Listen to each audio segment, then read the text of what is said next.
Rain and wind really starting to intensify here this morning. These small puddles are now getting deeper and deeper as the day goes on, and weather is expected to only intensify later today.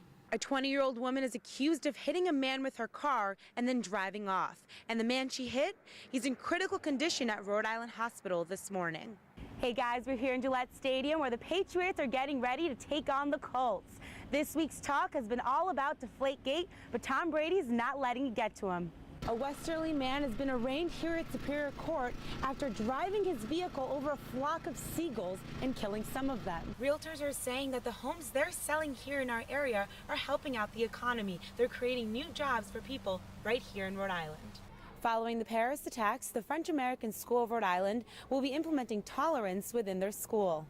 How much money is actually made from this plan all depends on how many trucks actually use Rhode Island highways. And the Trucker Association believe the governor has her numbers wrong. The Patriots are here at Gillette Stadium getting ready for Sunday's showdown against the Denver Broncos. Although the team has had a short week, the players said they're ready for the game.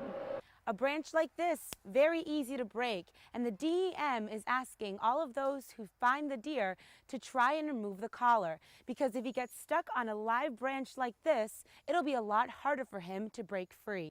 A University of Rhode Island student and Chi Phi fraternity member has been charged with driving while intoxicated, resulting in serious injuries. Students from Providence College, right here in Rhode Island, will be going to Philadelphia this Tuesday to meet Pope Francis.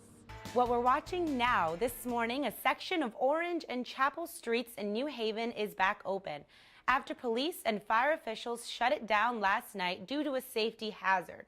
A University of Rhode Island student and Chi Phi fraternity member has been charged with driving while intoxicated, resulting in serious injuries. According to police, 18-year-old Matthew Ionero of Southbury, Connecticut, was traveling westbound on Route 138 when he rear-ended another car.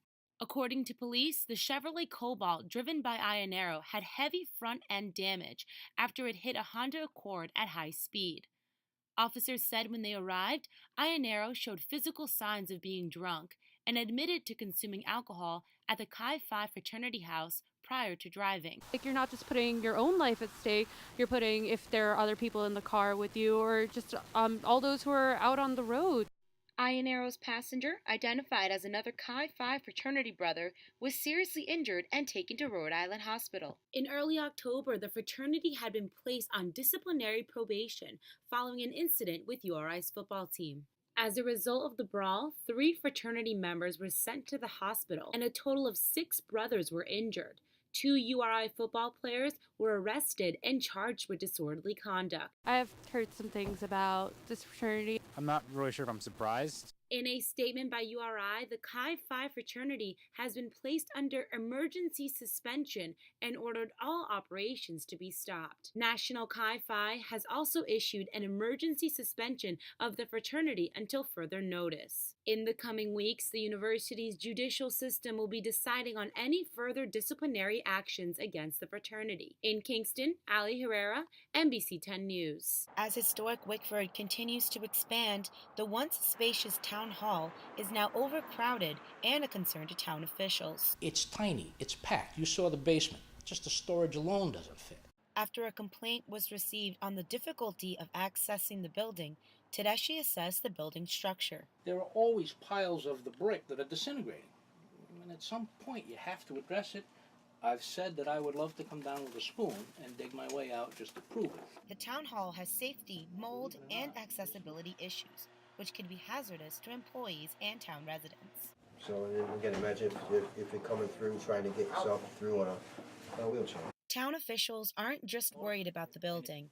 Your personnel are your most important asset, not that brick and mortar building over there. You have a group of great people that work for this town. They really do. The town has discussed where to relocate the town hall and town hall annex after numerous violations were cited in each building. For the safety of our employees and the safety of the residents who use that building, we need to move out of that building. Bergeron estimated it may cost up to $1 million to renovate Town Hall. The town is looking at the school department building as a less expensive solution. Since the town council has voted to vacate Town Hall, members of the community have felt strongly about their decision. I feel if we pull the town hall out of the village, that's going to be another reason for people not to come to the village. With the help of the community, the town council will continue discussing the future of Town Hall and the Annex building. In North Kingstown, I'm Ali Herrera, URI News.